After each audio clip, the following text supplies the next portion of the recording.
In today's video, I'm going to teach you how to delete my Mailerlite account. To get started, sign into your Mailerlite account and wait until you land on the main dashboard. Once you're in, look for your account or profile menu, usually located in the top area of the screen. Click that menu to open the account options. From there, choose Account Settings. This will take you to the area where you can manage the core details of your account. Inside Account Settings, select Company Profile. That's where Mailerlite places the account deletion option, so if you don't see it right away, don't worry. Next, scroll all the way down until you reach the section labeled Danger Zone. As the name suggests, this area is for permanent and sensitive account actions, so take a moment to make sure you're in the right place before moving forward. In the Danger Zone section, click Delete Account.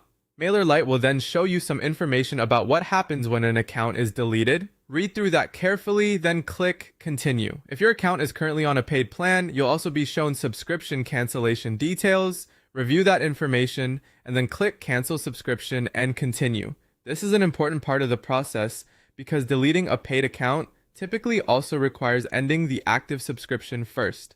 After that, you'll be shown the final deletion details. Go over them one more time so you understand what will happen next, then click Continue. Mailerlite will ask you to confirm the request by typing a specific phrase exactly as shown on screen. Enter Delete My Account in all capital letters, exactly like that, without changing the wording. Once you've typed it correctly, click Confirm Request. This sends your deletion request to Mailerlite. After that, click Done to finish the process. At this point, your account deletion will be scheduled rather than completed instantly.